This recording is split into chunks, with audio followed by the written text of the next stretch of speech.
From Carolla One Studios in Glendale, California, this is the Adam Carolla Show. Adam's guest today, Brad Williams.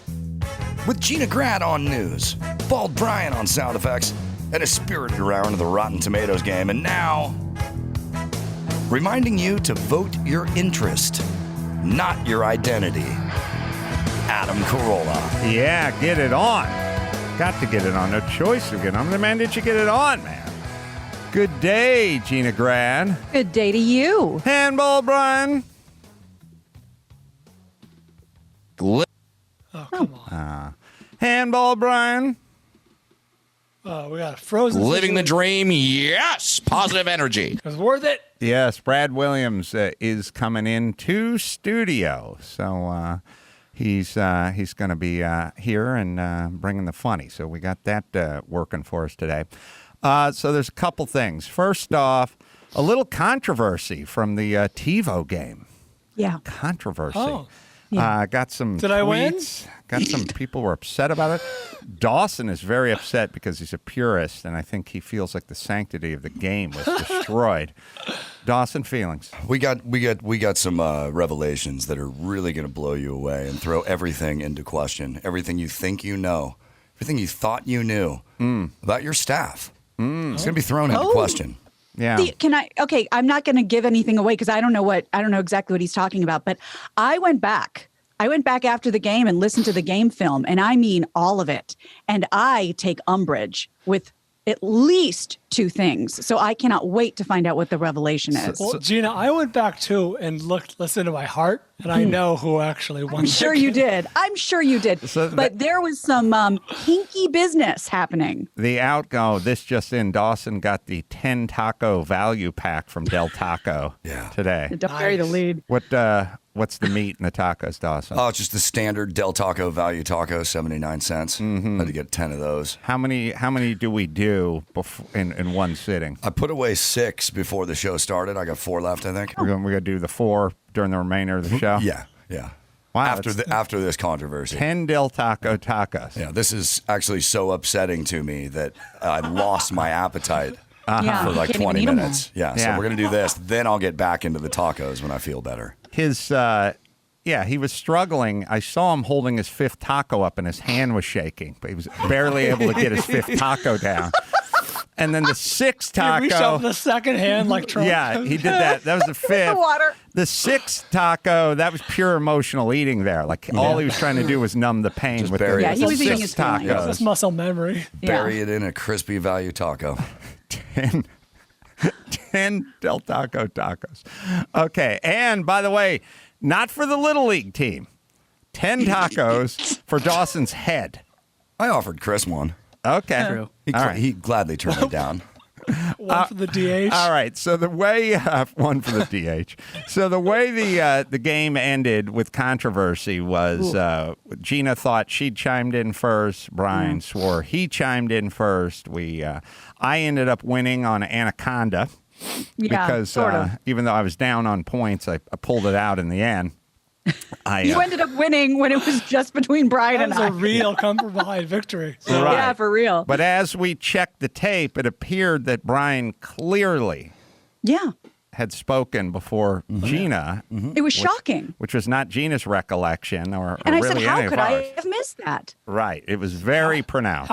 How indeed. All right. So do we have a tape?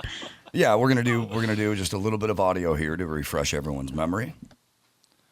At a Catskills resort Gina, Bryan.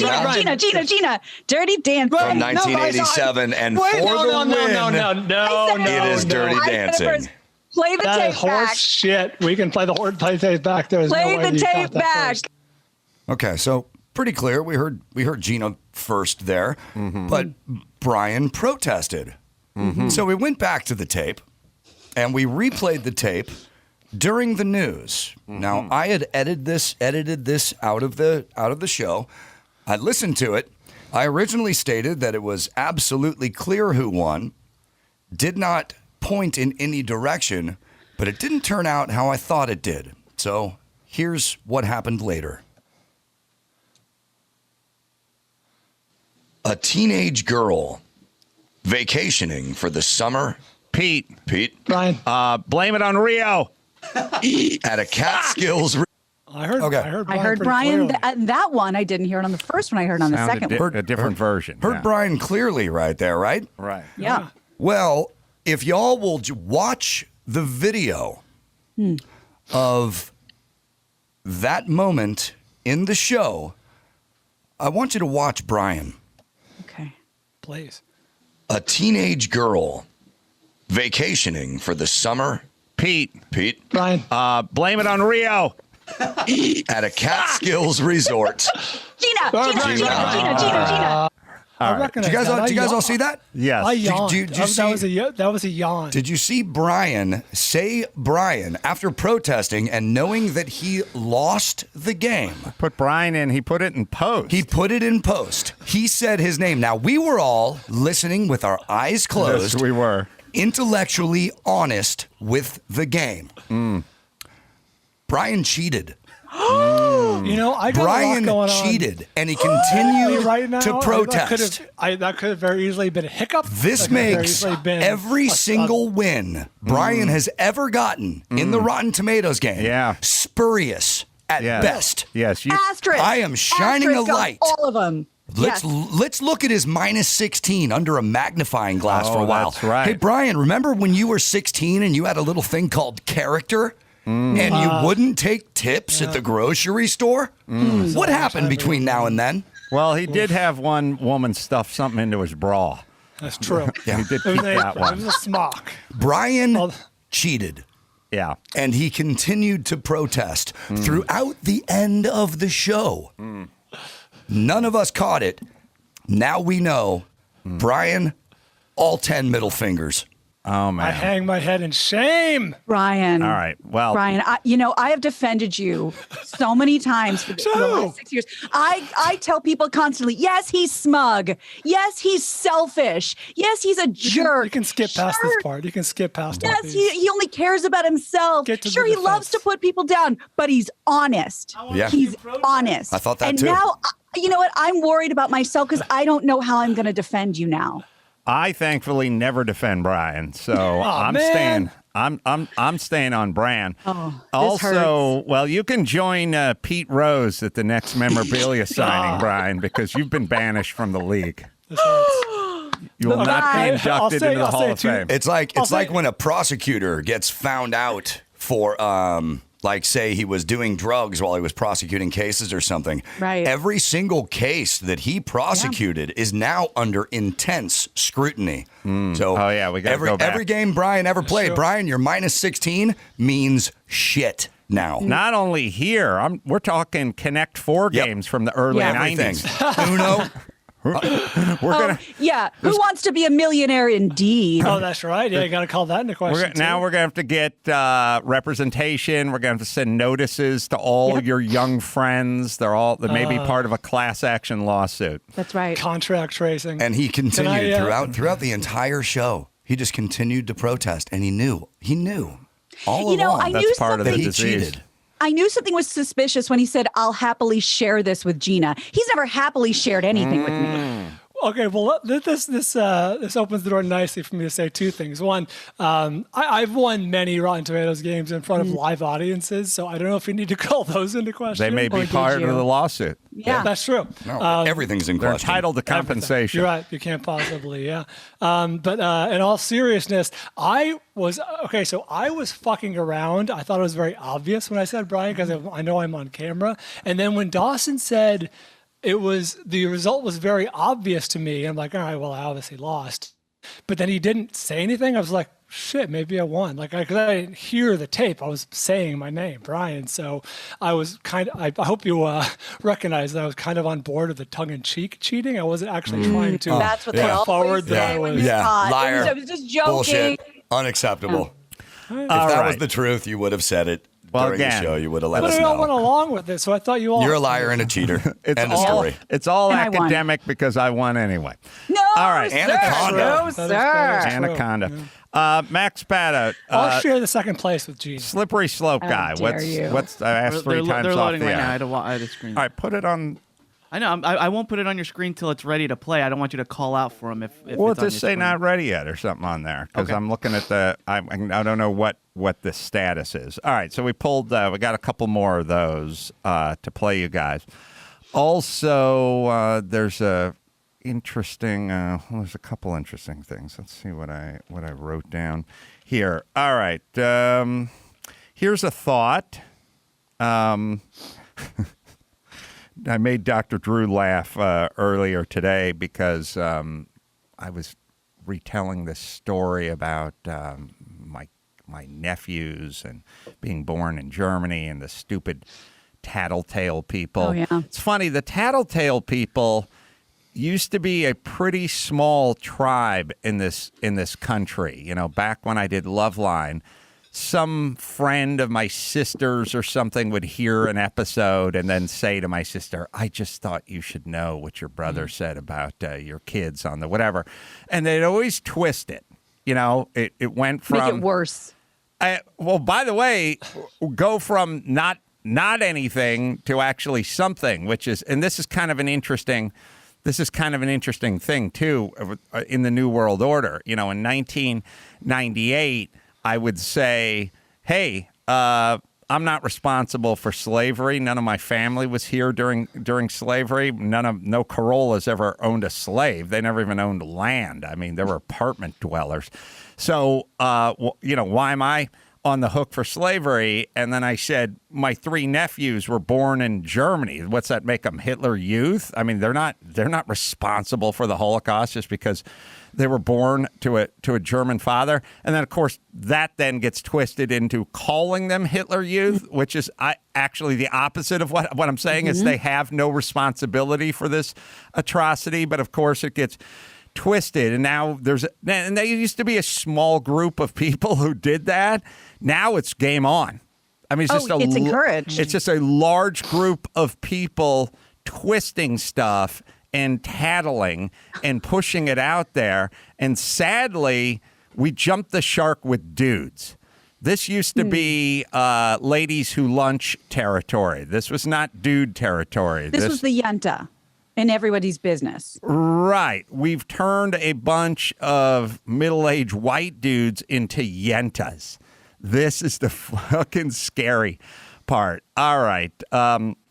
But the joke that Drew liked is I was explaining that my dad would have never owned a slave. As a matter of fact, if he was on a plantation, he would be in the house like as a slave, and he wouldn't even be a slave. He would be an indentured bottom.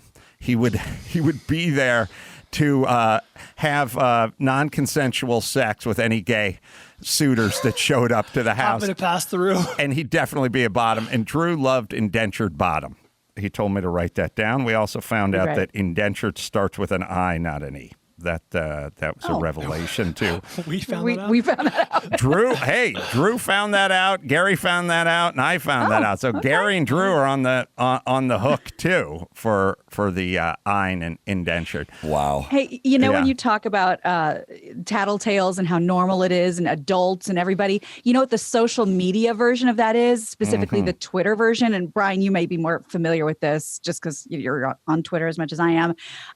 First of all, when you delete something that you don't want to have out there anymore, or that it was, out of context and you just take it down, that's called dirty deleting. So it's like there's no honor because you deleted it. And the comeback for that is when somebody screenshots it, they put hashtag screenshots for days. Oh, so God. No matter how much you try to delete it, I have screenshots for days. Great. Good for you. Yeah, that's very much a part of the vernacular now. All right. So that's going to lead to you having a miserable life. So let's see if we can get away from that. Also, Max Zapata has Slippery Slope Guy. We got 3. We got conjugal visits, driver's license for illegal aliens, and physician-assisted suicide. Oh, my. And here we go. And now, an editorial from Slippery Slope Guy on conjugal visits. Do conjugal visits for prisoners make sense? Maybe. But it's a slippery slope. First, a guy who's bounced a couple of checks is allowed to see his wife 1 weekend a month. Then the next thing you know, the BTK killer is banging stewardesses 5 at a time on 600 thread count sheets, and there's not a damn thing you can do about it. And now we got driver's licenses for illegal aliens. So you can't say anymore.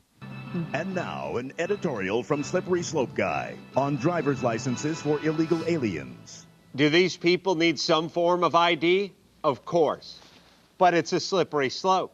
First, they're giving Pedro a driver's license. Then they're giving him a medical license. And the next thing you know, he's the president's personal physician, and there's not a damn thing you can do about it.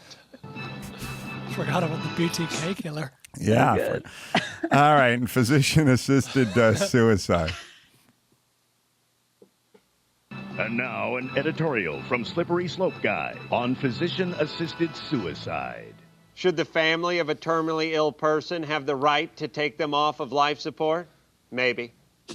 But it's a slippery slope. One day you're removing the breathing tube from a brain-dead 90-year-old. Then the next thing you know, your perfectly healthy 13-year-old goes in for his Pop Warner physical, and the doctor snuffs his life out with a pillow, and there's not a damn thing you can do about it. He makes some fair points. No, I don't want that. There should be a station dedicated to Slippery Slope Guy. I should do more of those.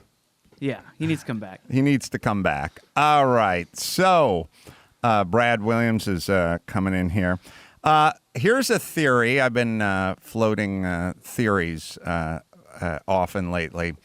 I was talking to Dr. Drew about it, which is we're kind of talking about empathy, and we've talked about empathy on the show, where it's like some people are empathic, some people have more empathy, some people seem to have less, some people have kind of emotional empathy. I don't have the emotional empathy, but I have empathy in terms of I don't like holding up people.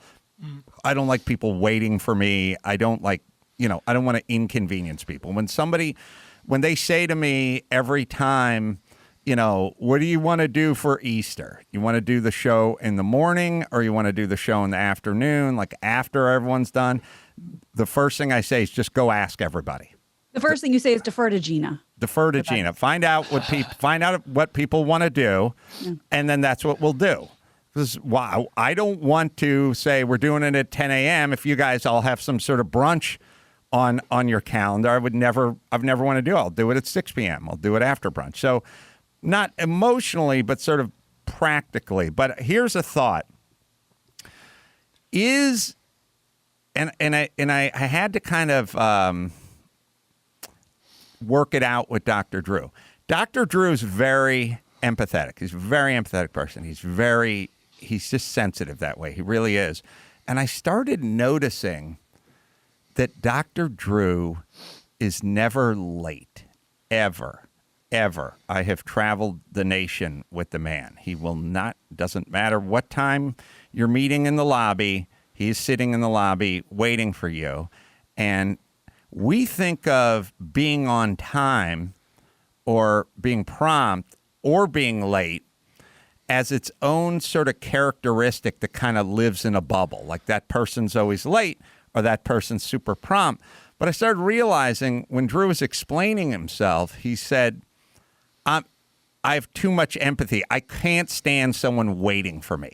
I can't stand it, he said. The thought of somebody waiting for me drives me nuts. And I realized it's not prompt. He's empathic. He does not want anybody who has that kind of wiring who meets someone at a restaurant and you're 8 minutes late, pictures the person sitting there like wondering, should they order a drink for both of you or whatever it is. So the people now will reverse engineer this. The people who are late constantly, maybe it isn't that they're late. Maybe that they're not empathic. Interesting. I could buy that. Yeah, you got to consider that. Like I'm that way with like restaurants. Weirdly, like when Christy and I were going out to dinner back in the old days, I'd be like, we got to get reservations at 6. Got to get there as close to 6 as possible. They'll let you show up at 6:15, but in my mind, I'm like, hey, there's a hostess, there's a manager, they have people coming in at 8 or whatever it is. Like, I don't want to put them off their schedule, which is ridiculous. They have 50 tables, but that's how my mind works.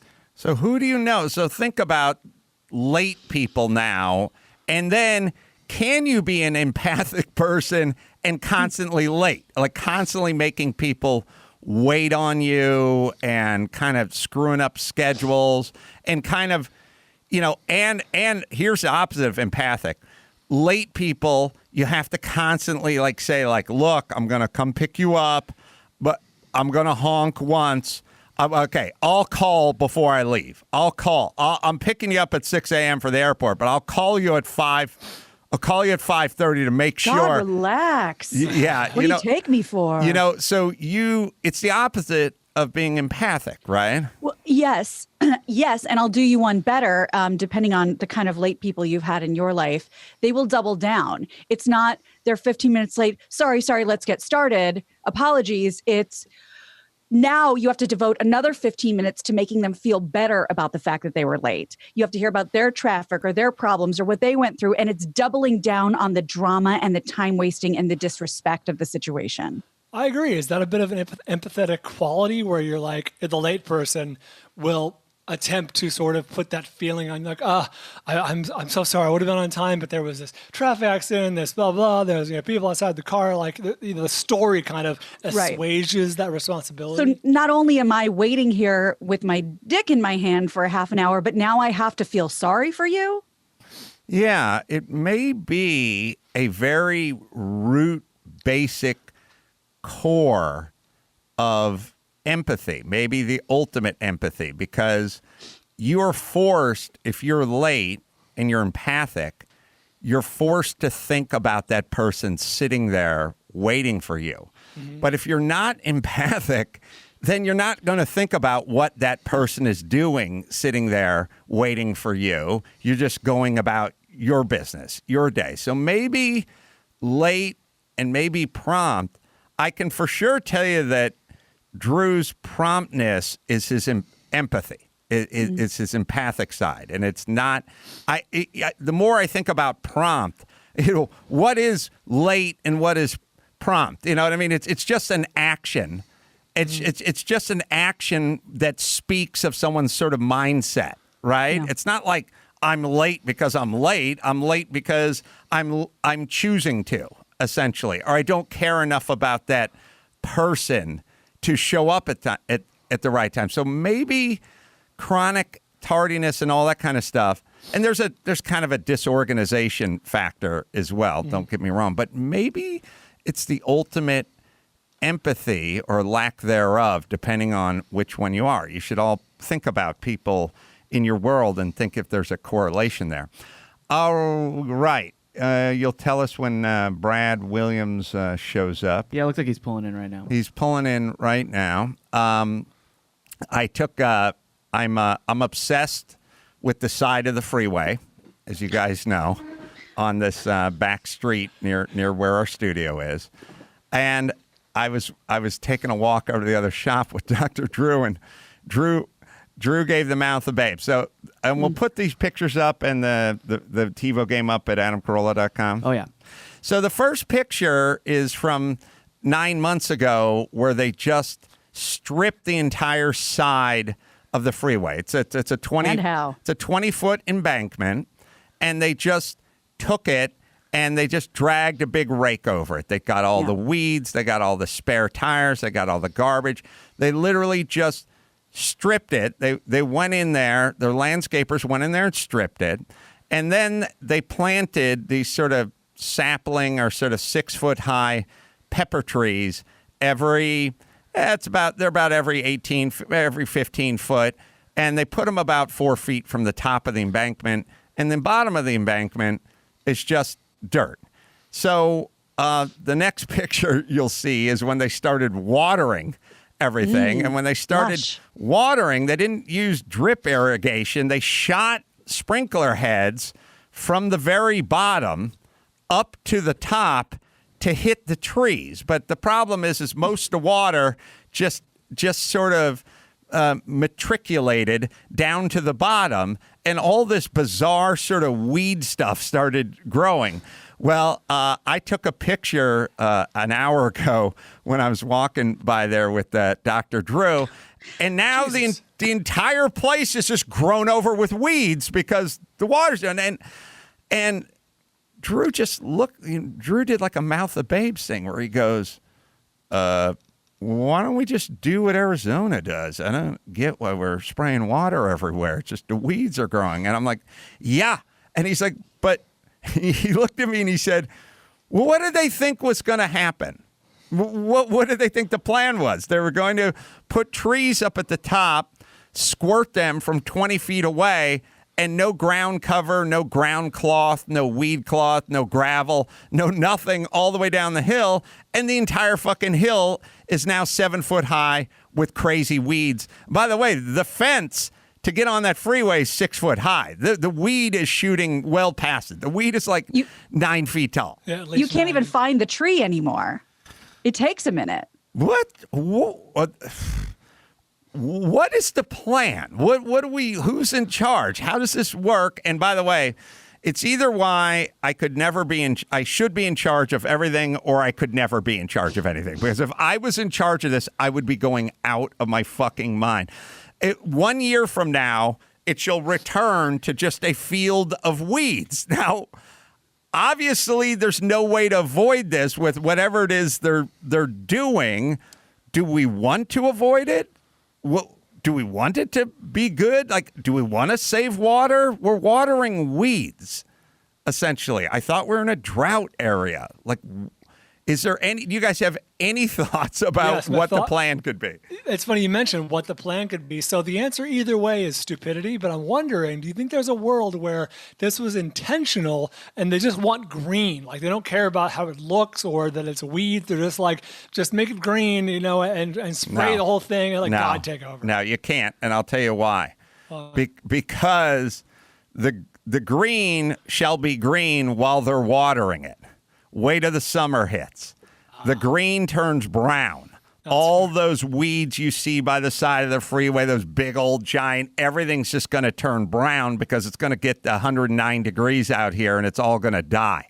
It's all in its kind of growth period right now. Right, but that big green, tall, big behemoth of a super weed, that thing's just going to be a big old brown pile. The whole thing is just going to be a big fucking brown pile in 5 months.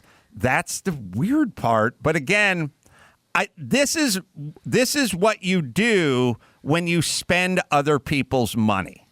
This is not what you do when it's your money. This seems passive aggressive because I know we're always talking about stupid or lazy, and in a way, Bryan's argument's kind of he's going with stupid. I'm going with lazy because all this stuff is like, happy now? We did that thing. Are you happy now? But they walk away from it and nothing's changed. So it does feel very passive aggressive.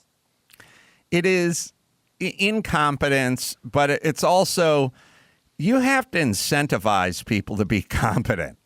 Sadly, I mean, you wouldn't think you'd see when you look, like if you go down to Roscoe or whatever and Galpin Ford buys the side of the thing and is in charge of the side of the freeway, it's fucking meticulous. It's beautiful. It looks beautiful.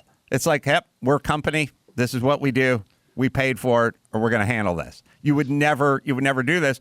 Nobody who ever planted any of this shit, and none of the city officials would ever do this on any property they owned. It'd be fucking clinically insane, right? I mean, you're literally making weeds because you're watering the weeds. The first thing I figured out when I started buying houses is you can't water. If you water it, the weeds, the trees have grown 7 millimeters in the last 9 months. The weeds have went from 0 to 11 feet. The fucking weeds have grown 11 feet in like 7 months. The fucking trees look exactly the same as they were. Now, to be fair, the trees can't grow because the water can't reach them anymore because the water's at the bottom of the hill. It's a foot off the ground and it's spraying the side of the weeds now. It's a gravity issue. And Too Tall Jones is knocking the water down. Right. What other cities run this way? And then my feeling is just like, we're in Los Angeles. Aren't we supposed to do things? I don't, well, maybe homeless people will start growing out of the ground. I've spent all my time, and I mean every second of it, in the valley these days. All of it. But I ended up for I don't know, something the other day for the little Halloween parade at the kids' school in West Hollywood, which used to be my territory. Those are my people. That's my neighborhood. It's been so long. I felt so out of place. And Adam, I had that one of your monologues just going through my head. I'm driving down the street on Santa Monica Boulevard in West Hollywood. It's gorgeous. It looks like Disneyland. This is a heavily gay area.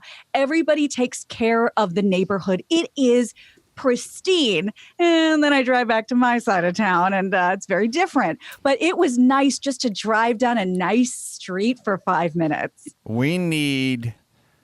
there's something, maybe in 50 years we'll all be chicks, but I do cover this stretch of Santa Monica and the gays. Here's what we need to do.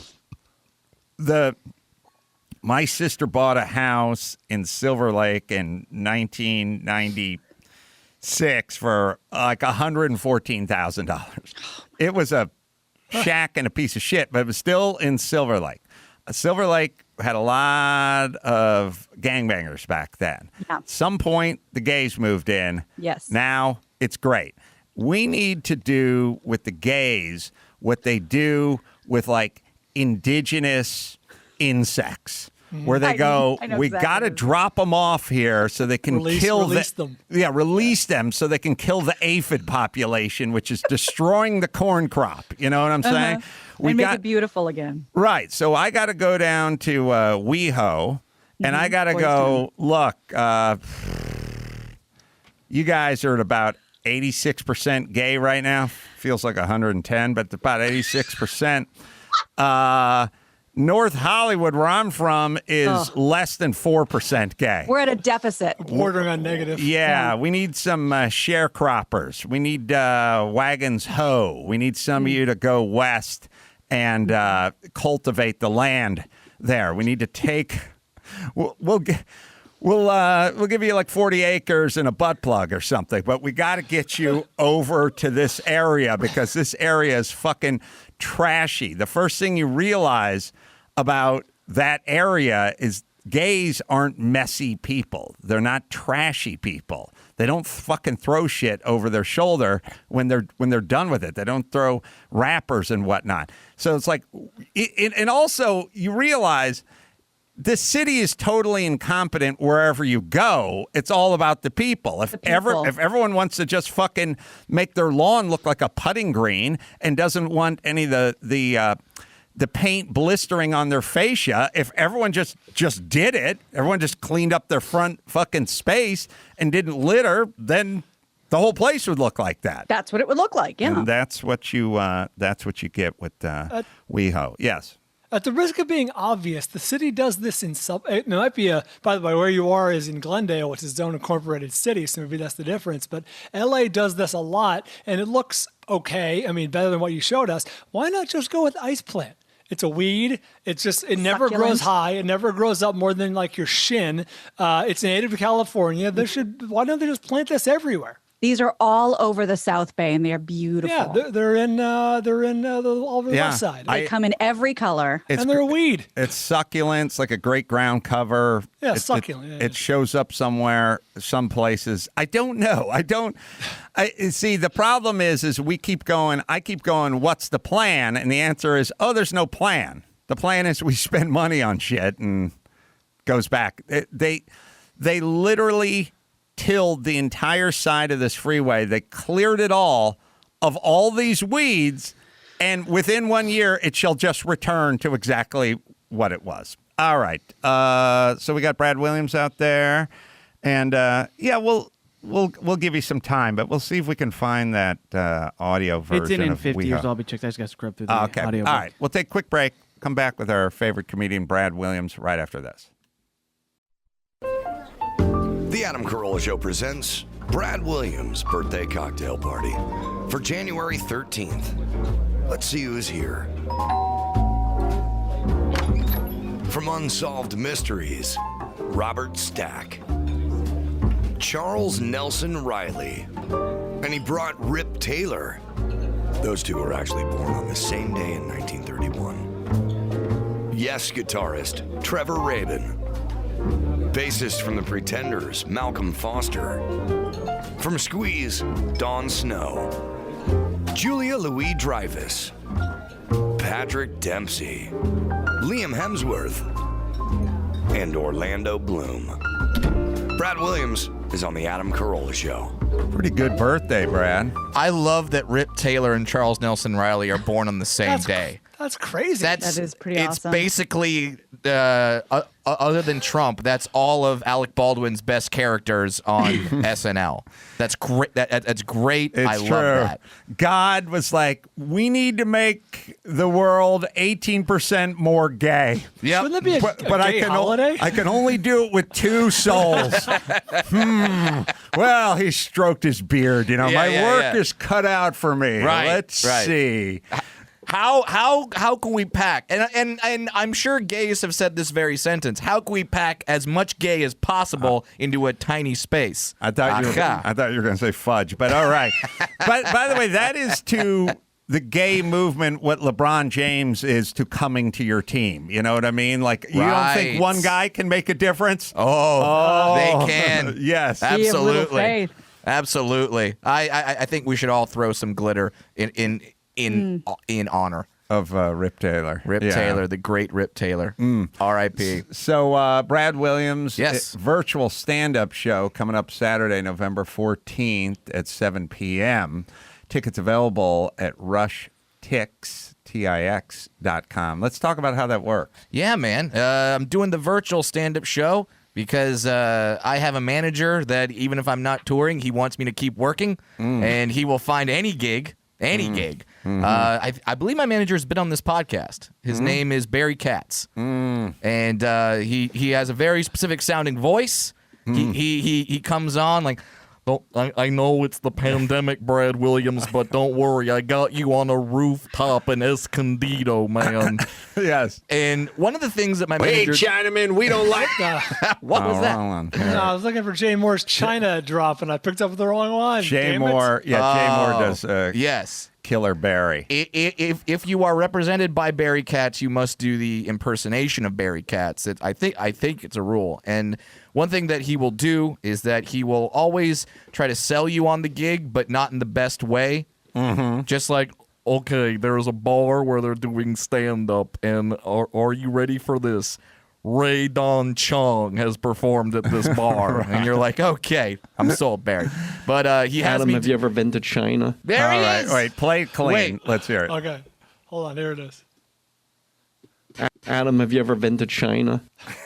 Okay, so that's Jay doing Barry That's right. Katz. So now you see my reference point. So you were doing the stand-up physically. Where will you be? I will be in my house. I will be I will be in my man cave, and this offers all of the fans that have not been able to come see me or live in another country or just can't go out because of COVID. This offers them a chance to be able to be entertained. I will do about an hour of stand-up, and then I'm doing a virtual. We talked about our birthday cocktail party. I'm doing a virtual cocktail party afterward. I'll make myself a drink. I'll sit down, and then I'll answer questions. If you want to tour the house, okay. If you want to see the dog that I ride occasionally because he's an 80-pound pit bull. If you want to see the Asian dwarf baby, who the only reason they're sticking around is to see the baby. Oh, yeah. Everybody wants to see the baby. Absolutely. They just want to see what an Asian dwarf baby looks like, who actually shares my birthday. She was born on my birthday. Oh, really?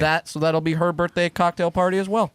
Well, good on her. You said off the air she spit out her first couple of words. Yeah. Looked at me, said, "Daddy, I win." Oh, really? Ha! Oh yeah. It's the best. I win that competition. Oh, yeah. So that I have that over my wife for the rest of time. Has your wife been going back to work? No, she has not been, and so now we're both kind of at home taking care of the kid, which is there's never a good time for a pandemic ever, but if we had to pick a time during her first year of life, she's almost 10 months old. yeah, that'd probably be the time where I'd want to be home and be there so I could see her stare at me and say "Daddy" for the first time and stuff like that. Is your wife home because of the childbirth or the pandemic? Both, I don't know.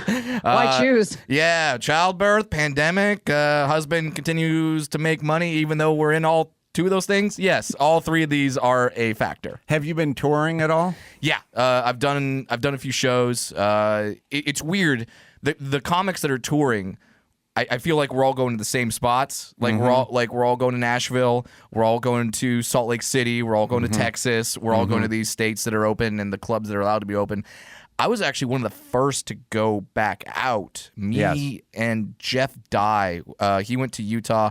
I went to Bricktown Comedy Club in Oklahoma City. And what I found is it's been awesome. It's been great because the people that come out are really excited to be there. They're starved for some live entertainment, so they've been fantastic audiences.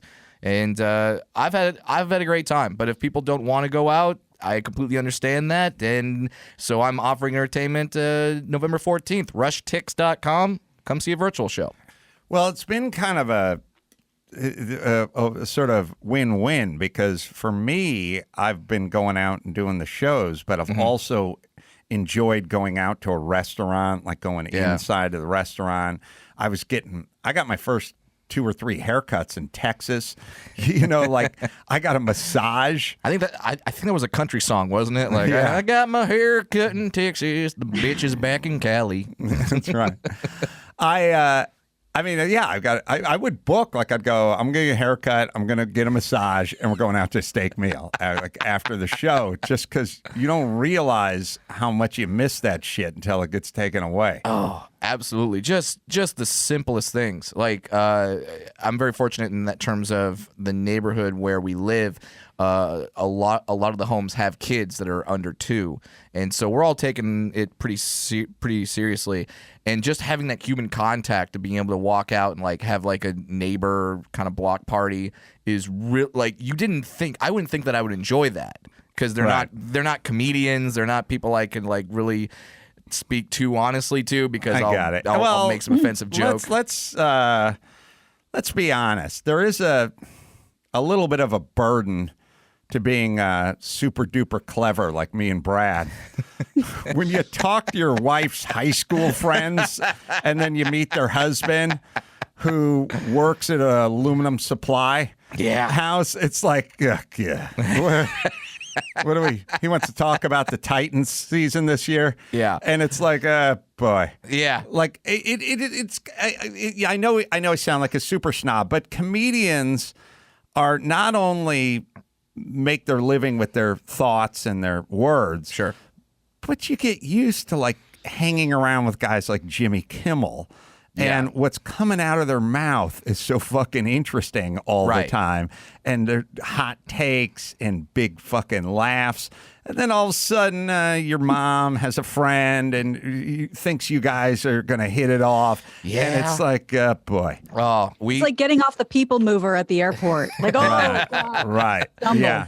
That first step. We had a moment because I'm not really talking to that many people. I'm staying in and things. So we had a moment where the neighbors were in the backyard and I started offering my take on what was it? It was something, but it wasn't the most. It was a little. I wouldn't say it was controversial. I thought it was funny, and I started making a joke, and my wife from inside the house did the okay, moving on. All right, whatever. All right, no, Brad, let's talk about something else now. Right. Right. Who wants cheese? Who doesn't want cheese? Yeah, exactly. Yeah, it's a two-way street. It is you being bored by the super pedestrian people you're forced to talk to that you basically got into comedy to avoid these people. Yes. The whole reason you moved and got out of your fucking house and started hanging around at the Comedy Store is for this reason. Yeah. And then there's a second one, which is when you start telling sort of pedestrians your weird fucking take on life and your stories and things from your twisted mind that would make Jimmy laugh his ass off. Right. The dental hygienist from Encino does not share his sensibilities. Oh, I know. I just remember what it was. It was because we both have daughters, and they were talking about dating one day, and then I just chimed in with because my daughter is a little person, so I was like, well, I hope as long as she dates another dwarf. That's all I care about. Just date another. Like, I don't care what gender you date. What I don't care. Date another dwarf, and they're like, why do you want? It's because it's like I can intimidate another dwarf coming into my house. Like a dwarf comes in and be like, hey, I want to take your daughter. I can look at a dwarf and be like, what's up, bitch? Like, you know what I mean? Like, I can do that. But like a tall guy, and this is the line where my wife yelled out is I go, yeah, if like a tall dude comes out and says, hey, can I take your daughter out? I'd be like, okay. Right. Yeah, nothing you can do. There's nothing I can do. There's nothing I can do. Have her home when you're done. And then that's all I could do. There's nothing I could do. And that's when my wife was like, okay, geez, we have hors d'oeuvres. We have. Yes, it's such a burden being clever.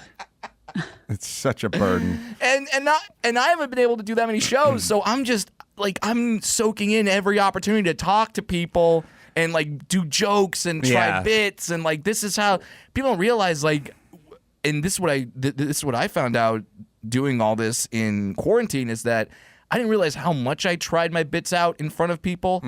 Like I don't do the thing of, hey guys, tell me if this is funny. I'll just slip the joke into a conversation and see if it gets any kind of reaction.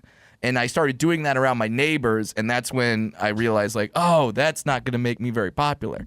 Yeah, I was just having a thought, which is my daughter, who's 14, has a ton. She's at that age where it's just like, Dad, no, Dad, whatever. Everything's shitty. Everything is shitty, and everything is, no, Dad, don't talk. Don't please drive us to In-N-Out. Don't even. Yeah. And I have this, first off, it's an audience. It's an audience of 14-year-olds. Sure. They're in my house. I had 8 kids over the other day. And I've also I've dubbed myself Cool Dad. You know what I mean? I'm Cool Dad. Because my dad was such a fucking flatliner and my mom's such a perpetual bummer that I was like, I went to other people's houses, and it's like, Mr. Vendig's home. Oh, he's pissed. You know, like everyone's fucking dad was pissed, and like them walking in to like, excuse you, are those your wheat thins? Did you purchase those? Did you bring them from your home? Because I purchased them so I can consume. It's like, okay, it's like, why'd you ask? You know the answer. Right. You know I'm not going to come back with yes. I've actually been in the mines. I had friends. All my parents' friends were like, all my friends' parents, I should say, were like uptight, angry. You couldn't get busted in the kitchen or whatever. Your parents' friends, to be fair. Yeah, everyone is just ugh. So I was like, I'm going to be Cool Dad. Yeah, I'm going to be Fun Dad. I'll just, when the kids come over, I'll fuck around with them. I'll tell them like which Simpsons character they look like or whatever it is. So I had all these kids, and they're all so. The kids love it. They all laugh and have a good time, and I high five them and stuff. My daughter can't stand it, and I'm in this weird position because I want to fucking have fun as Cool Dad. I want the kids to recognize Cool Dad. I want to have a good time as Cool Dad. Right. But I don't want my fucking daughter rolling her eyes every time I open my mouth. Yeah, it's during one of these neighborhood meetings, I made a joke or whatever, and my wife kind of rolled her eyes and was like, "Oh, always with the jokes." And I'm like, "Yeah, always with the jokes. What bought us the house?" I was going to say, do you like this house we're living in? Yes, those are the jokes. Yeah, jokes built this house. Yes, I'm going to keep telling them. Yeah, no, that's I always used to say that to my wife. I go. She'd go like, "Oh, stop talking." I go, "Oh, you better hope I don't stop talking." Yeah, car's being repossessed. Right. We're going to live out in the street if I ever stop talking. Yeah, and now with all this stuff going on with the election and everything like that, sure, I'm trying to come up with comedic takes for that, and I say that, and she goes, just stop with the jokes. And I'm like, no, this is what keeps this going. Now, don't you wish when you were a kid, like more like your friends' parents, like joked around and had that sense of humor and like a little lighter? Yes, Brian. Not only that, but you remember I remember crystal clear the parents who were fun like that. Like, I liked being around them. My dad was one of those guys. He was fun. Right. He was fun. We had. I remember one time we had all the kids over, a bunch of my friends, and my mom made dinner, and part of the dinner was. It was like a steak dinner or whatever, and then my dad just said, "I'll have mashed potatoes, nothing else, just mashed potatoes." So everyone has their dinner. My dad just has mashed potatoes. We all have our plates in front of us, and just we're gonna begin eating. My dad just goes, "I'm tired," and face plants into the mashed potatoes. Oh, that's a dad. Mashed potatoes go everywhere. I'm sitting there like, hell yeah. Like that made me happy. My sister horrified, but I was like, there you go. So my dad was the jokester, and my friends to this day like still talk about that. I'm like, okay, that's the dad I'm gonna be. I'm gonna be, like you're saying, I'm gonna be fun dad.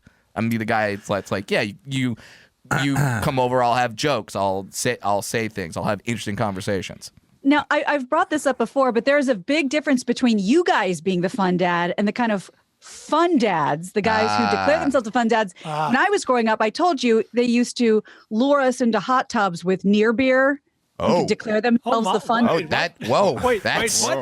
I told you that before. You're reporting a crime on the air. I told you that. Come on. You guys want a beer? You love it. And it's at O'Doul's or whatever. And they were like, oh, fun dad. So thanks for not being the creepy kind. No. There's professional fun dad, and then there's fun dad who's just drunk by 11 a.m. because he doesn't have a job. I don't want to be that fun dad. I want to be professional fun dad. I was thinking about the house I grew up in, had my neighbor to the right, my neighbor to the left. They both had a kid about my age that I could play with and I became friends with.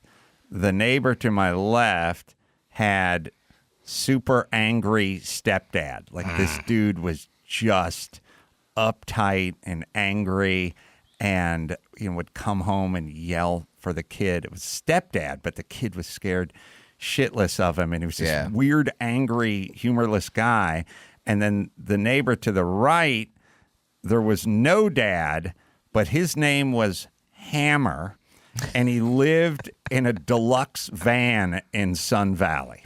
Oh boy! So little 0 for 2 there. He's made some decisions with the ace man and the fun dad. Man, I tell you. And as good as my dad was, we had a fun dad in our group of friends that may be the best kind of fun dad if you're a small boy, or like the way you've talked about Natalia, she probably would have liked this dad as well. Ramp dad. Ramp dad just builds ramps. Oh, yeah. Just like, oh, you got a skateboard? Let me build a ramp for that. Oh, yeah. You know what? Fuck those kids, because I'm master carpenter dad. Like, when my daughter's like, I got a picture of a bed that's on a riser with the drawers built in. I go, all right. 3 days later, she's got a fucking custom bed with a riser on it and drawer and like stairs built in, because I just went to the garage and just fucking shat it out. How great is that? Like, you want ramp dad, you want carpenter dad. A couple people in Hollywood have this. They have carpenter dad can moonlight as ramp dad. Yeah, it's true. It'd be easy. And then sometimes in Hollywood, you have someone that is special effects dad. Oh yeah. Oh, works at Disney dad. Every Halloween, that's the house you go to. That's right. That's Burbank. All the special effects dads are in Burbank. That's solid. I grew up with rents records from the library, Dad. I was yelling this at Drew the other day. Borrows. He literally, my dad was so poor and so cheap that he went to the fucking public library. Like, I really want to hear the new Herb Alpert and the Tijuana Brass album. Yeah. But I certainly don't have $4. So we're a bit of a crossroads here. Like, what do we do? He would then go to the library, and they would always be warped because people would leave them in the back of their car, and the sun would fuck them up. And so I would sit with that. He thought every Herb Alpert record was psychedelic. You know what? There should be. Albert's trying to talk to the devil here. Yeah. You know what there should be? You know how I always say that in order to catch the deadbeat dads, we do the thing where we put a big sign in front of the Coliseum and we say free cockfight for Raiders fans, and then whoever shows up, we throw a net on them? Yes. The library should have that same policy for adults who would like to borrow records. If you, I mean, retroactively, obviously we can't do it now, but if you're a 41-year-old man and you're going to the North Hollywood Library to look at their selection of records, your kids need to be removed. Yes. You're obviously incapable of providing. Yes. It's not going well. This is not going Absolutely. well. The library is for people who are legitimately trying to learn things and people trying to find a nice place to masturbate. That's Yes. it. Yeah, and There's a crossover there. and people are like, I like USA Today, but I wish it had a giant wicker stick attached to it. That I can't get out the door. Yeah, I know. I was looking at one at the airport the other day going, where's that wicker stick? I miss it. I could barely concentrate.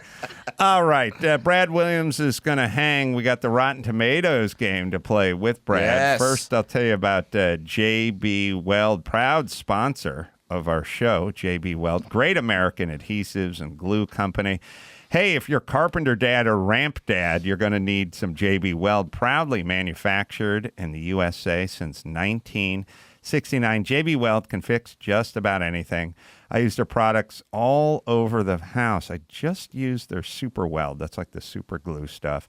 I use the two-part epoxy all the time. J.B. Weld is they're investing in America. Just a year or so ago, they built a new state-of-the-art factory in Texas, and they're hiring, they're creating jobs, they're expanding across the U.S. and around the world for big or small adhesive projects with strength, and when strength really matters. Do it right with J.B. Weld. J.B. Weld's available at jbweld.com, Home Depot, Lowe's, AutoZone, Advanced Auto Parts, O'Reilly, Walmart, Amazon, Michaels, and more. It is J.B. Weld, man. All right, so we'll take a quick break. We will come back and play the Rotten Tomatoes game with Brad Williams right after this. And now, Alcoa presents Definitely Not a Jew! Election 2020 edition! Dateline, Haines City, Florida. A 26-year-old man was arrested after breaking into a construction site, stealing and knocking down Joe Biden yard signs with a bulldozer! Definitely not a Jew! Yeah, I like the election edition. I did not record when I did in 50 Years Will All Be Chicks, when I did the audiobook, I did so much scatting that I literally didn't record whole chapters of the book and still ended up with 6.5 hours of audiobook. So I never recorded the Santa Monica West Hollywood, Santa Monica Boulevard one, but we printed it out, and this is on the subject of why it's so damn nice over there in the gay neighborhoods. Go ahead. Before you call GLAD, let me say this. I have no problem with gay people. I'm open-minded, but closed-behinded. I love the gays. All they do is pay taxes for schools they don't use, for prisons they don't inhabit, and to repair potholes their peach-colored Mini Cooper convertibles don't create. Meanwhile, they rarely use government programs, and they don't crap out more kids that use up resources. In fact, they gobble up all the world's unwanted kids. They recycle like hell. Their cars always have fresh coat of paint, fresh coat of carnauba wax, and the lawns of their houses look like someone took tweezers and nasal hair clippers and finally manicured them. Their homes look like country clubs. You don't see the gay guy with an El Camino up on blocks and a sofa rotting on the porch. Those are the Jews. No, confused? I thought you didn't buy into stereotypes. The gays take care of their homes and their community. As a group, they care about the environment. They are very civically minded and nonviolent. You don't need to worry about a gay guy putting a knife in your back at the ATM. Plus, they leave all the chicks for me. Hold this page up and high-five it. You want to live in the gay part of town. If you live in LA, all you need to know about the gays versus other groups can be determined by a drive down Santa Monica Boulevard.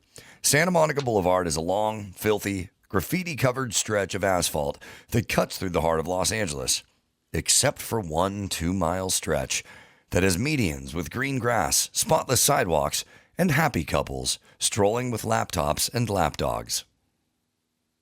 Pretty much it. All right. Well, there you go. That was my take on that stretch. Max Panda looks a little confused, but I think we got it. All right. Shall we play the game? Oh, dare we? Listen to that noise. It's a high falsetto voice. That can only mean one thing, and you can feel it. Dawson names her flicks, and the gang makes their picks, guessing if it's rotten or fresh. If they guess it exactly, we'll get a bonus 5. It's the Rotten Tomatoes game. You know how we do it. Bryan. Give me the Rotten Tomatoes game. Now it's time to play it. So, Brad, you missed it earlier, but it's been established that Bald Bryan is a cheater. I heard. I got a recap. So, all right. So it's Gina, Adam, Brad, and the Houston Astros. That's right. Playing Still got this that game. ring. That's right. Here we go. Now, if you spent any time on social media the last few years, you know that the month between October and December is not November. It's referred to as Movember. It's a yearly campaign that asks men to grow mustaches to raise awareness for men's health issues. So in honor of those lovable lip rugs, today we feature movies with spectacular stashes. Wow. The all Tom Selleck edition. Inspired. First, we discuss the man everyone's talking about, though his very nice subsequent movie film is available now on Amazon Prime. Let's talk about the first feature film, which redefined the classic walrus mustache from 2006. Borat, Cultural Learnings of America for Make Benefit Glorious Nation of Kazakhstan. Well, everyone thought this was a good movie, and I think it's the kind of movies that critics like because it's kind of making fun of regular folk. It's a smart comedy. And they like these kinds of comedy. Yeah. So it's got to be high, but we talking comedies don't normally go past. They don't get into There's the a 90s. certain point. I Yeah. don't know why. It's dumb because this movie was so funny. And there may be some deductions because there's some, dare I say, graphic nudity in this. Glorious nudity, Brad. Aggressive nudity. I don't know if too many critics would like that, or maybe they're I'm just trying to think, are they afraid to not like it? But I think this is going to be a high comedy. I think it's going to be a high comedy too. I think the critics like this kind of comedy. So is everyone locked in? Yeah. Yep. I went 88. I went 89. 87. I may have gone too low with 73. No. Borat is certified fresh at 91%. Wow. Cracked the 90s. It did crack the 90s. Wow, well done. In this sequel to the classic story, Robin Williams stars as a grown-up Peter Pan who's forgotten his past life in Neverland until he's forced to return. His adversary is the incomparable Captain Hook, played by Dustin Hoffman, rocking the imperial mustache. Directed by Spielberg, 1991's Hook. Wasn't Julia Roberts? Yes. Yeah, she was Tinkerbell? Tinkerbell. Yep. Bob Hoskins is Smee. Yeah. Oh, right. I've never seen this. Yeah. Oh, Bryan, this is one of those you got to. I saw Had no interest as a kid and just kept I going. saw it in the movie theater at the time. Yeah. All right. It's Spielberg. It's Dustin Hoffman. I think, and someone will have to check me on this, but I think this is also the first movie that Gwyneth Paltrow's in.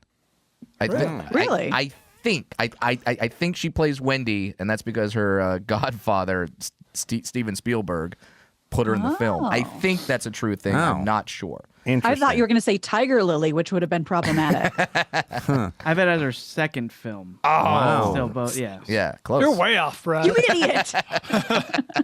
All right. So what do we think here? I think this is nostalgia. This is Spielberg. It's an original take on continuing a story. So it's not really. I think this is high, but I mean, hell, I'm the guy that said 73 last time. I don't think the critics like this movie. Yeah, I don't think it's considered very good. It wasn't considered very good. I don't think. Everyone locked in? Yep. Yep. I'm going rotten at 48. Ooh. A little higher at 59 because this is for kids, I guess. Yeah, I don't remember anyone loving it, but it's Spielberg. I said 69. I mean, this may be me just loving this movie because I was at the perfect age of when this came out, but I said 68. Hook is rotten at 29%. Oh my. What did you say, Adam? I said 48? Yeah, 48. Damn. Jesus. How is it? Rufio, come on. Yeah, this game just got interesting, gentlemen. Oh, I got to start taking some big swings. Next up, a biopic about the only man bold enough to sport the toothbrush mustache, the same one that Hitler wore. Granted, he wore it first in early films like City Lights and Modern Times, but we won't make you guess the scores of those stupid movies. Take a crack at this Charlie Chaplin biopic, starring Robert Downey Jr., Dan Aykroyd, Anthony Hopkins, and many more from 1992. Chaplin. He was nominated for this? He was definitely nominated. He may have won. Yeah. I don't remember specifically, but yeah, he was definitely nominated.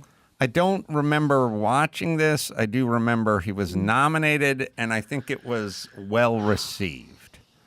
He was nominated. That's as much as I got on this one. But I do not know how haven't seen this well one received. either. No, it's really long. It's 2.5 hours long. Yeah. I mean, this is one of those movies where it's also about show business, and critics tend to like movies that are about their own industry. Mm-hmm. So, and I know that I'm playing from way behind, so I got to kind of take some big swings here. All right. I am going to choke up a little and make contact with a 75. A little higher at 88. 79. Like I said, I got to go big, so I went 94. Whoa. I got 75, Chris.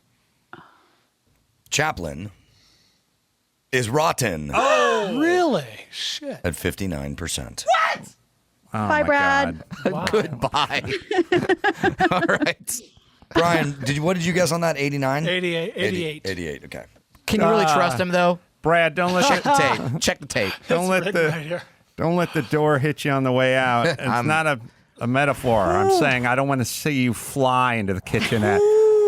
It's got a pneumatic closer on it, set for about 9 pounds. All right. Well, The I'm. audience is higher, strangely enough. A movie like that, you'd expect that to be reversed. Yeah. All right. Well, here we go. For our fourth film, a film that features at least 4 incredible crumb catchers. Val Kilmer, Kurt Russell, Now we're Sam talking. Elliott, Bill Paxton. We got all kinds of soup strainers over here. The handlebar, the gunslinger, even the chevron. And that's Michael just the Biehn. good guys. Michael Yeah, Biehn. now we're Watch talking. it, Johnny. I hear he's real fast. 1993's Tombstone. Okay, Now we you're all talking. love this movie, but are we looking at it as the people or as the critics? This is always a tough one, this kind of movie. I think the critics like this one. I think they like Western. Great performance by Powers Booth in this movie, too. That's right. That's right. There's nothing. Bye. There's nothing not to like in this movie. So the critics, there's a lot of violence. Sometimes they deduct a couple of points for violence, but All white male leads. yeah, but back then it was to be expected. All right, Oh, shit. I say everyone locked in. I'm locked Yeah. in. Okay. I got it at 84. I love this movie. I've fallen behind, so I think I need to make a little bit of a move here. 68. I think it was looked at as kind of a rock and roll Western, like a little less Not Unforgiven, which had come out like a year or two before. Oh, sorry. Gina, is it you? Skin that smoke wagon. I said 75. Once again. He says that to Billy Bob Thornton. That's right. Oh, this movie was so good. I'm once again playing from so damn far behind. I don't believe. I'm going for who's got the worst score in history. Was it Dennis Miller? I don't know. I think Dunnigan maybe recently. I'm going for 95. No need to go heels to get the bulge on a dub like you. Tombstone is certified fresh. 74%. Oh, I needed that. Well, the people have it at 94. 94. 74 for the critics. Like, not good enough for 26% of these guys. Jesus Christ. What else do you want from a Western? I don't know. That's my whole thing. You go, you look at this film and you go, C minus, D. Like, that's what you have to do to get to that also, number. true story. Yes. So they can't be like too liberal with it's the ridiculous. story. Yeah. All right. Finally, Good the Lord. man who wore the fuzzy caterpillar the best, Burt Reynolds. Directed by stuntman Hal Needham and featuring an all-star cast, this film tells the timeless story of a daredevil and other various characters getting in their cars and taking off on a cross-country race. From 1981, The Cannonball Run. God, I love this. Oh, this is classic cinema. Wow. True. All right. Dean Martin. Adrian Barbeau. They were loaded for bear. This Farrah is a Fawcett is in this example. one. The great Dom DeLuise. Terry Bradshaw. Because why not? All right, so Hal Needham was a stunt coordinator, and Hal Needham was, I think he probably founder of Stunts Unlimited, and Hal Needham just at a certain point just went, fuck it, I'll make the films. I instead of doing all the gags and setting up all the stunts, I'll just do it myself. And he didn't really even have a script.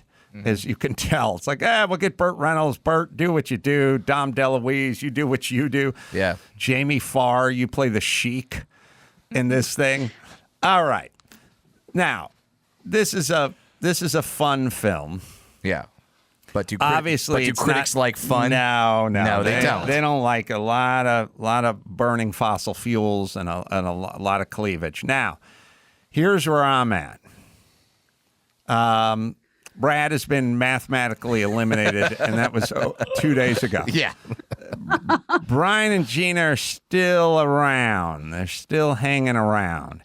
Now, Bryan and Gina are going to have to go bold with something like 7% or 9% or something. Because if I try to play it safe, I'd say the 90's off the table. I'm going to be upfront with you.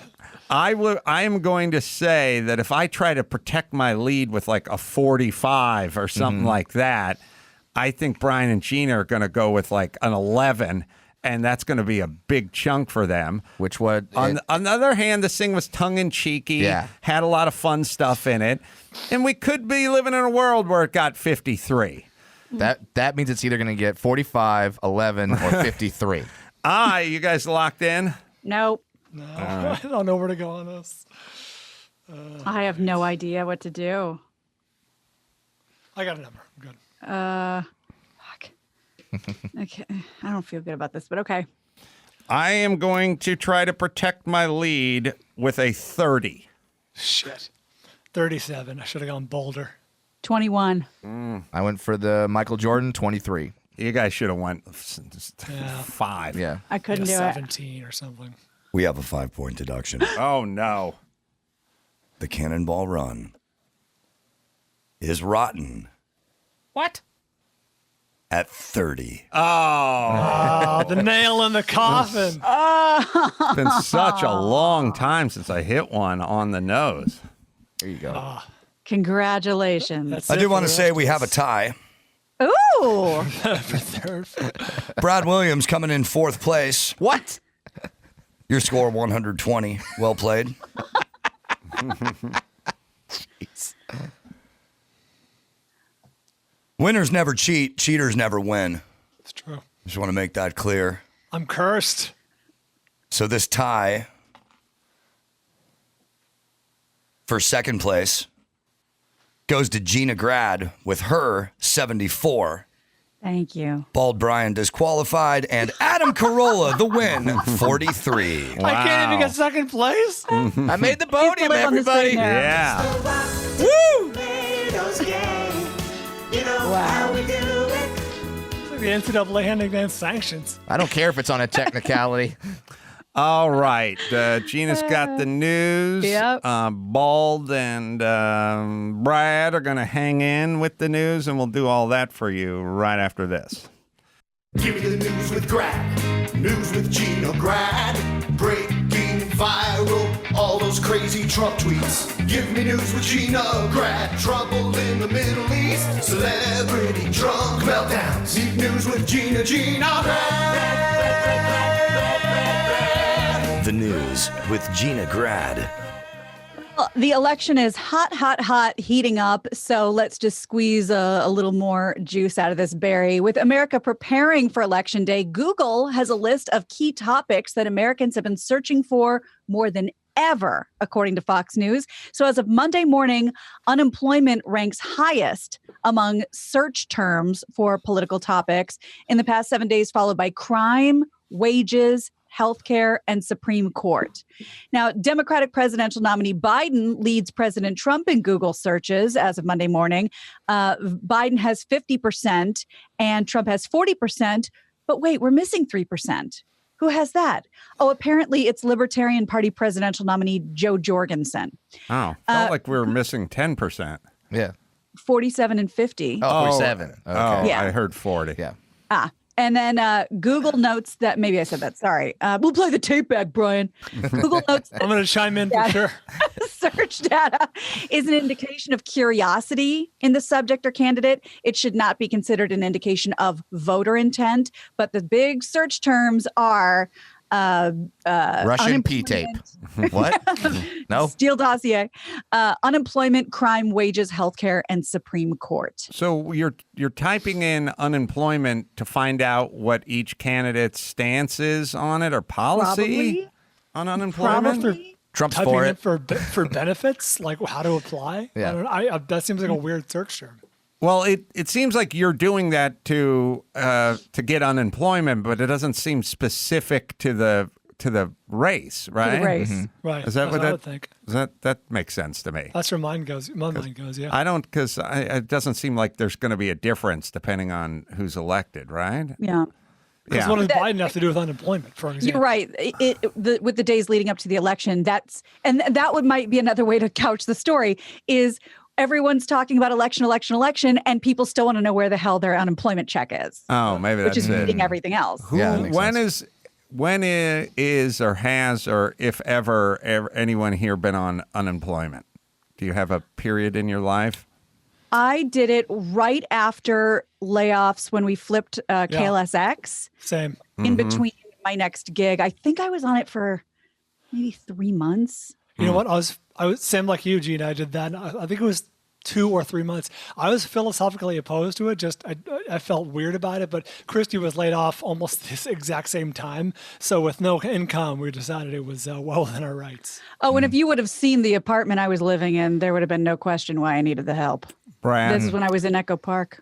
I never have been on it. I was researching it right when the pandemic hit and all the gigs got canceled because I thought, oh shit. But then it seemed like a really long, complicated process. So rather than do that, I just kind of pivoted and started doing virtual shows, hopped on Cameo, and started doing anything else I could do to make a little change. So you're saying you have dignity. I get it. Okay. Brad, we're the same. though. We're the same because I've been flipped many times in radio. Yeah. And my last flip, And sometimes been everybody, thank you. Everybody, looking at unemployment, but I have and continue to have so many side hustles that it doesn't even add up for me to bother with unemployment because I'm still constantly hustling and gigging with random things. And so I probably wouldn't even get unemployment anyway. Yeah. I think I had cancer. You're still suspended. I have some recollection of like when I was 22 or something going down to the North Hollywood unemployment office.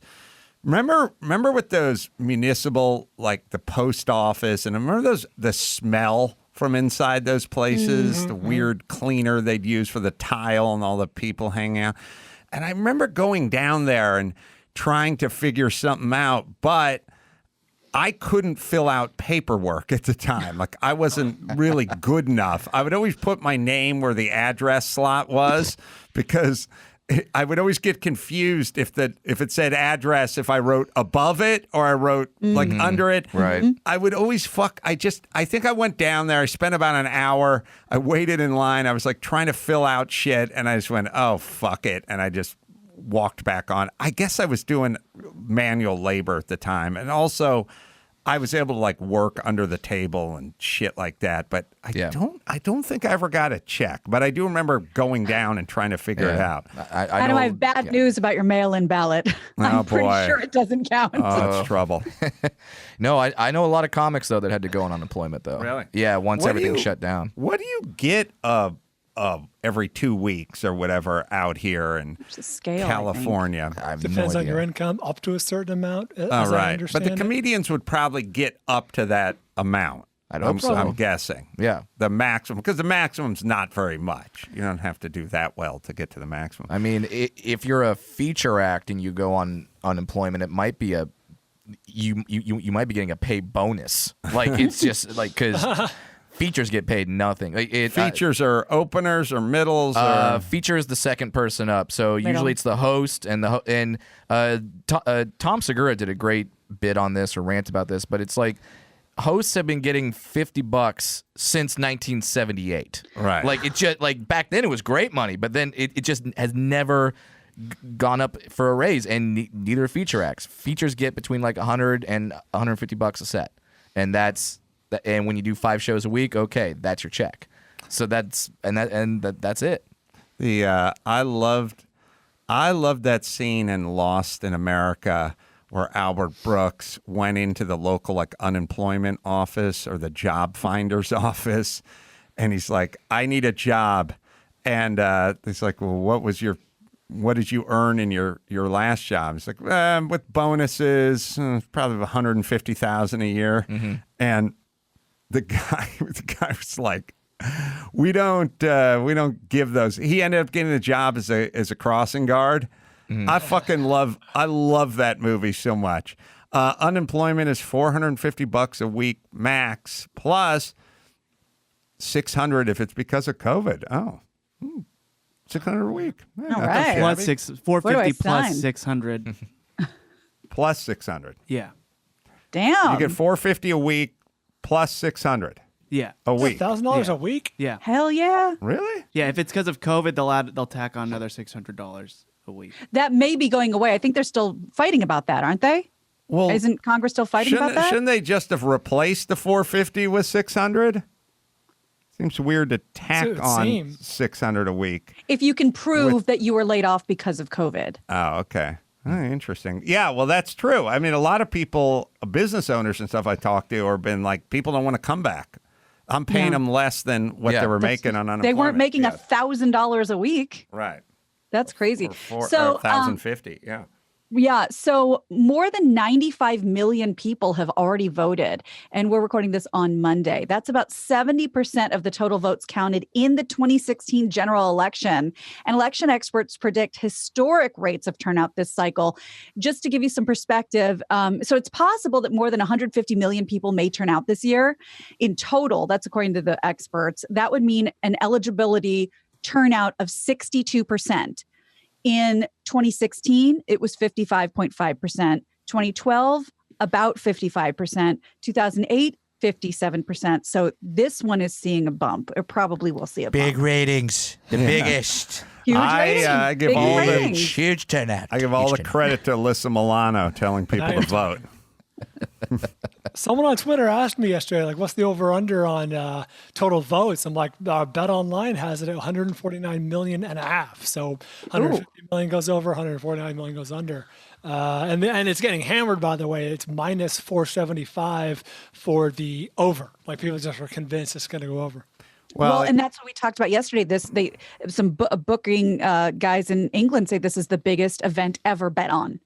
Yeah, well, think about, I mean, the country's got about 330 million people in it, but it's not, obviously it's more than half the country because a lot of people are under 18. Right. I don't know what How many people, Max Pata, under 18 approximately are in this country? Would you guys, what kind of percentage would it be of that 330 million votes? Like, you know, it's got to be over 30 million, right? It's got to get way past I was that. thinking 100 million. Yeah, I mean, people have multiple kids. Right. Like two adults to 4 kids or whatever. Is it 20%? Like what? 25%? Like what is it? Well, we'll figure it out. Anyway, I would say 100 million. And I'll be bullish and say 100 million. All right. Which is what, 28, 30%? Yeah, I'd say 30. I'll be bearish and fuck a hairy dude who's husky. I'll raise your bullish a bearish. All right. What else we got, Gina? Well, I think it's important for, today and the next day to remind people that this is being recorded a day ahead because the news will probably be moving much faster than Just tell us who's winning. Exactly. So businesses all over the place are boarding up. Yep. This is DC, San Francisco. Beverly Hills has, I think they hired like 80 private security guards to be stationed all over, around Rodeo. That's all being boarded up. What other cities? There's a bunch, but you could hire 80 private guards, or you could get one Korean liquor store owner with a fucking deer rifle, and that's all it takes.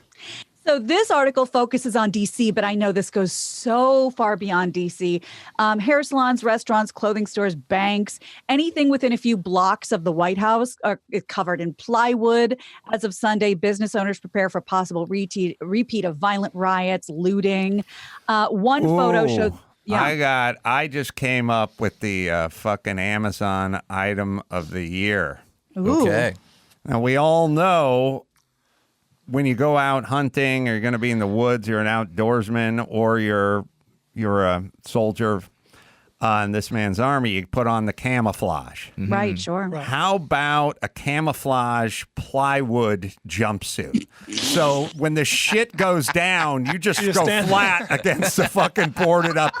You could have like CDX ply, good one side, Home Depot stencil or whatever. Yep. And you little just, knots in the wood. You just fucking, you pull the gloves on, you pull the beanie on, and you just go flat. You just put your face against the plywood, and you just put your hands out, and you spread your legs, you just go, and the angry mob just goes running right past you. There's the scene. There's a scene at the end of the second Ocean's movie with George Clooney, where the thief or whatever is like blended in with the Las Vegas lights. Like he has like a Las Vegas light suit. So yeah, so you need something like that.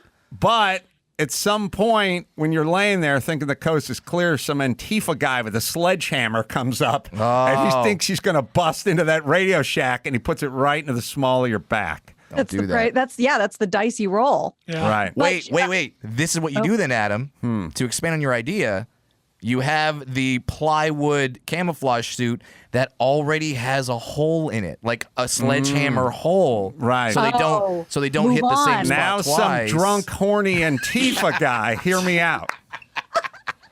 Brad, you just went from the fucking kettle into the fire with that goddamn idea. Any port in a Brad, storm. you did not think this through. No, not at all. Now, they don't care about splinters. The one thing I do want to mention about this story is something that, Adam, you brought up recently. They don't assign an editorial angle to it, but I think we pick up what they're putting down.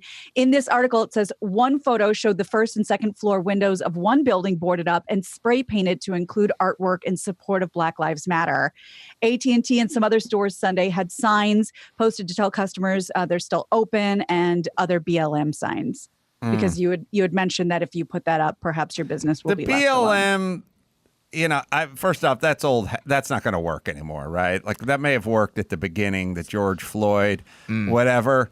I'll tell you what'll save your electronics store. You just put a big sign. You don't have to put plywood up. You just put a big banner that says your Tandy Computer Headquarters.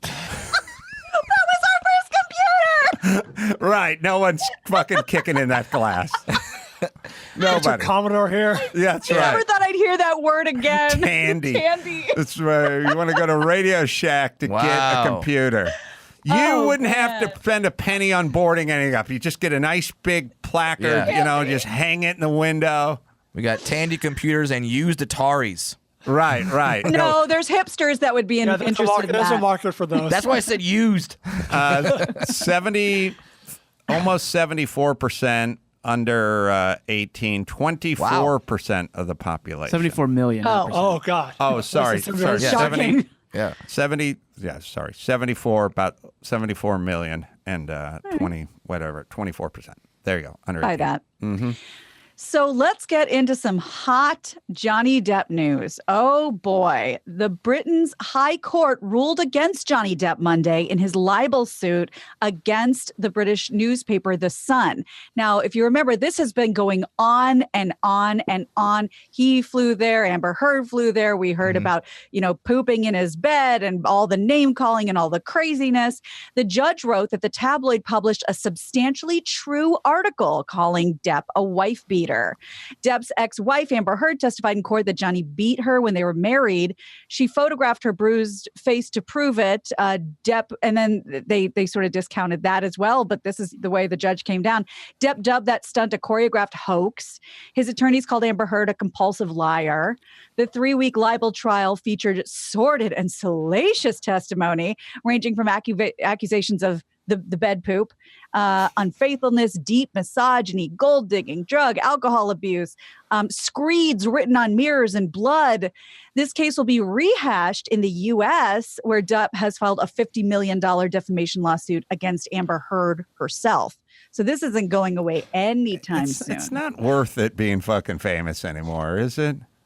Just because all your stuff. Well, I mean, it's not worth writing in blood on your mirrors and pooping in your partner's bed. Can't do that anymore like the good old days. I just The salad days. Yeah. Celebrity used to be kind of two things. It used to be, I got a lot of money and I got a lot of stuff.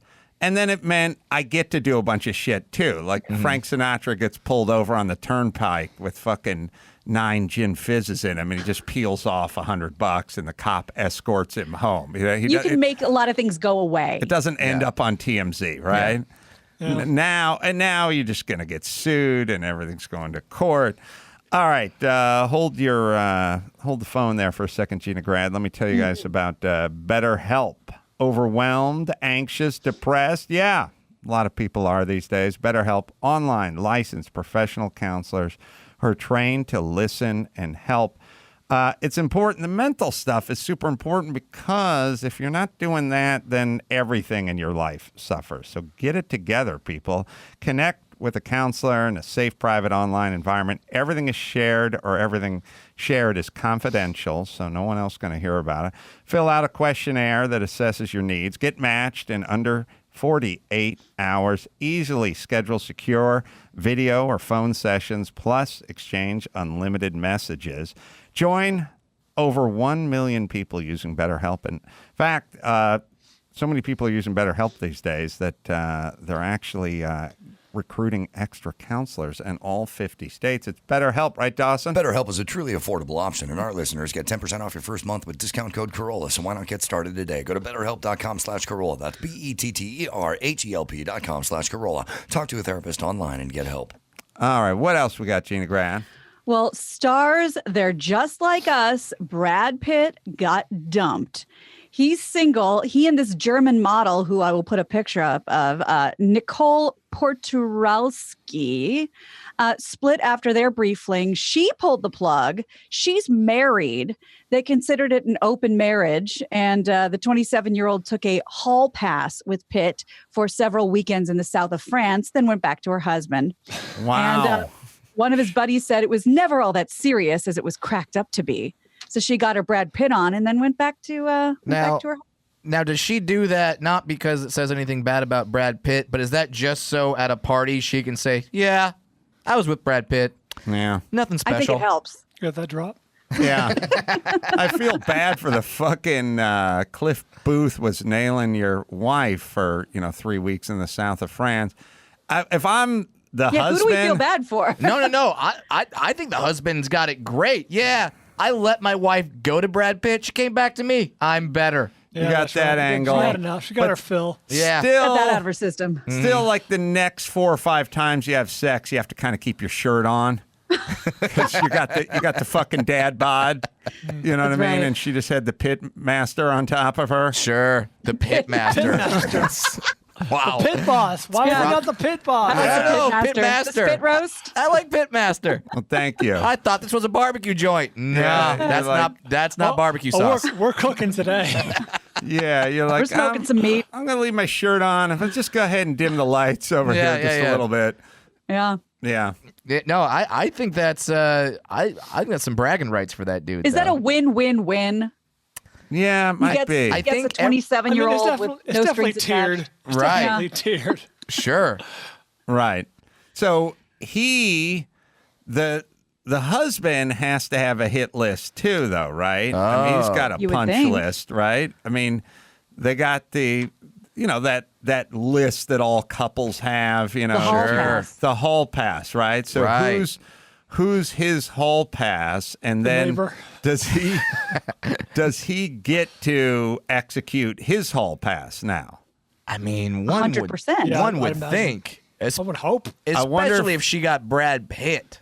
I wonder. This may be a reaction to several hall passes of his. Oh, yeah. Well, I say checkmate. by Yeah. law, he can bang Jennifer Aniston now. I would explain that. I have to. Whether What's she Jennifer gonna say? I'd have to explain. Maybe Barry Katz could explain to Jennifer Aniston. Listen, it was deep in your contract, Jen. I know you didn't read the prenuptial agreement, but all I can say is, I mean, you're gonna have a wrinkled penis inside of you. But think of the publicity, man. Think of the publicity. Courtney Cox, she was fucking David Arquette. David Arquette. You get to fuck this guy who's got a hot Instagram model. Think of the likes and the clicks. I get 10%. I love that. All right, what else we got, Gina Grant? A crazy ass story that I've been meaning to mention for a few days. Costco is dropping coconut milk produced by major Thailand-based manufacturer Choka from its inventory following accusations of forced monkey labor. How pissed is Pam Anderson right now? What? Why? She loves animal rights. Fucking loves Oh, that's that. right. Oh, I That's see. right. Oh, monkey labor. Yeah. I thought we were still talking about Brad. Yeah, right. However, it's a claim that the manufacturer and distributor have flat out dismissed for months, but that doesn't matter to Costco. Costco has become the latest in a slew of retailers that have dropped this product from Thai suppliers. Now, how are they using monkey labor? Well, PETA my would like to question. shed some light on that. Let's see. Costco's move to do so comes after PETA disclosed that investigators, quote, found cruelty to monkeys on every farm, at every monkey training facility, and in every coconut picking contest that used monkey labor. And they say that they kept the monkeys tethered, chained to old tires, or confined to cages barely larger than their bodies. One coconut farmer even confirmed that handlers may even pull out the animal's teeth if, when they become terrified and they try to defend themselves, they bite. And PETA is calling on holdouts like Kroger to follow suit. So no mas monkey labor. Coconut farmer sounds like slang for gay that like your dad would use. Hey boy, and your coconut farming friends, get the hell off Son of my mine. lawn. No son of mine's a coconut farmer. No, you be a monkey laborer like your old man. Not a coconut farmer. Is there such a thing as a monkey training facility where the monkeys aren't abused? I have not feels seen part it. and parcel. That's a very good question. It's- Well, your buddy, what's that asshole's name? Not your buddy. I mean, but the one you- the newest game show coming to ABC. What's that asshole's name? Who was that guy that had the monkey footage from the show? Oh, From the Bobby show? Barasini? Yeah. Jesus. Oh, yeah. Those are orangutans. First Oh, off, excuse that me. Pam Anderson reference was much more gettable than you yelling your fucking monkey friend. What's his name? That asshole guy? That's a wide variety cow. of humans. The man I've never Monkey met cow. before.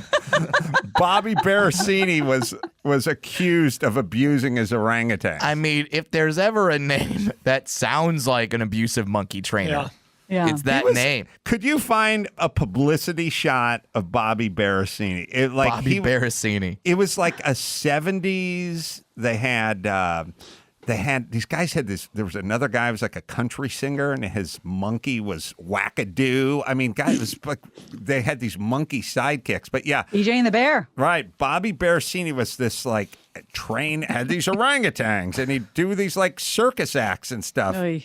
We looking at him? Yeah. He looks like a Bobby Barasini. Yeah. He looks like an orangutan abuser. Yes. Yeah, and then there's some Look, his fist is balled up. weird footage of him like smacking his orangutans like backstage. I guess it was someone was disgruntled and like filming him with a video camera like in the 80s or something, and that was the end of Bobby Barasini. I still want to know, what were the monkeys doing for the labor? Like, what? They're picking coconuts. They're picking But coconuts? like, what is their prize? That's the thing. They're going up this. They're scampering up the trees and dropping the coconuts. No kidding. Well, how? Yeah. Oh, you think they're working the retail side of the whole thing? They're in shipping. They're doing packaging, shipping, inventory. I thought maybe they like split the coconut open. I mean, the only time I've ever seen a monkey coconut splitting. Yeah, the only time I've ever seen a monkey interact with a coconut was in Disney's The Jungle Book. I think King Louie has like a coconut bra or something. So I don't know. Yeah. So yeah, it makes sense. There's precedent. That's what I'm trying to say. Yeah, there's really. Sorry. Yeah. Yeah, there's HR stuff. Corporate, yeah. They could be driving the delivery trucks. It would take 3 monkeys, but they could do it. Yeah. They run the focus groups. It's a very focused. It's a very focused option of things monkeys can do as it pertains to working on a coconut farm, Brad. It's I don't know, pinpoint. Adam. I think you could train a monkey to do just about anything. Ask Bobby Barasini. Ask your close friend. What if Bobby Barasini? What if Barry Katz was trying to coax Bobby Barasini out of retirement after the orangutan debacle of 1989? Listen, man, I know you don't think this is true, but monkeys, huge in the news, okay? Mm-hmm. There's a new King Kong movie every 5 years. They got them working HR at a coconut water plant. I think Carolla was joking, but keep going. Listen, I've heard Carolla. I've been on his show. Not much of a joker. Okay, he's very serious. Very serious. We got to get you back out there with the orangutans. We can have orangutans. We can have gorillas. We can have spider monkeys. It could be Shangri-La of Monkey Land. I get 10%. The great Barry Katz. And I know you've heard the bit where Barry Katz tries to talk Bobby Barasini out of retirement and on a lot of other podcasts, but this is definitely the best version. Bobby, listen, they got a lot of things going on in Vegas. They've got Tape Face, who won America's Got Talent. If Tape Face is selling tickets, you don't think Bobby Barasini can sell? You don't think Bobby Barasini can put asses in seats? There's got to be They got footage. Piff the Magic Dragon on the Vegas Strip. A guy in a dragon costume, and you don't think Bobby motherfucking Barasini can sell some tickets? There's got to be footage of him on like the Mike Douglas show from Sure. Star Search or 1978 some or shit something. I was on the Mike Douglas show. Oh, you were? I represented Mike Douglas. Perfect. I gave him the name. A male monkey. So, humans can collect 80 coconuts a day. A female monkey can get 600 coconuts a day, and a male monkey can collect 1,600 coconuts a day. You would be a fool not to use monkey labor on your coconut farm. I mean, Plus, it's very dangerous. I guess 600 people die every year from coconut-related deaths. Right. That's not funny. Wait, did you say? Wait a minute. Did you say monkeys are dangerous, and then 600 people die I said from it's dangerous to coconut? harvest To them. harvest coconuts. Oh, yeah. Hold yeah. on. I watched a lot of Gilligan's Island growing up. Getting hit in the head from a coconut doesn't kill you. It just makes you lose your memory. It I was toggles gonna your say memory. it jogs your It memory. makes you sometimes. think. No, you have to get hit again with a That's right. coconut to It get toggles your. it. That's how much we understood about traumatic brain trauma. In It's 1968. science. If you get hit in the head, if you get hit in the head with the coconut, you don't die. You just get a strange accent. Right. That's right. the way it worked on Gilligan's Island. All right, All of a Gina, sudden, you think you're Napoleon. let's bring it home. You got it. I'm Gina Grad, and that's the news. Gina Grad. That was the news with Gina Grad. Oh, last but not least, we got Geico. You want to save a bunch of money? Do you own? Do you rent a home? Well, sure, you do one of those, and you work hard. You know, it's easy bundling your policies with Geico. Geico makes it easy to bundle your homeowners and renters insurance along with your auto policy as well. It's a good thing, too, because you already have so much to do around the house. Save a bunch of money at Geico. Geico makes it easy. Visit geico.com today. All right, the great Brad Williams. Where did I put your plug? Oh, here it is. No? RushTix.com is Rushtix. his virtual show on November 14th. The next week, Bobby Barasiti is doing a virtual show with orangutans. It's going to be undeniable. I get 10%. Is there any Bobby Barasini anywhere like on... I'm not seeing any like TV appearances. Not since I became his manager. I'll get him on all the shows. I'd love to see that. He's got to be dead. He's got to be He dead. plays graveyards across the country. They drag his corpse from graveyard to graveyard. He still has such command over those orangutans. And you can listen live to me today with Pauly Shore on a stereo. Stereo today? What are we? Oh, we're doing it today on the stereo app. Yeah. Yeah. 3 to 4 p.m. Pacific. I'll do a one-on-one with Pauly Shore. And until West Palm Beach, Florida Improv, November 20th and 21st. 2 live shows, 2 stand-up shows, 2 live podcasts, a matinee during the day on Saturday with Mark Garagos. We'll do a Reasonable Doubt there. You go to adamcarolla.com for all the live show info. And until next time, it's Adam Carolla for Brad Williams, Gina Grad, and Bryan saying mahalo.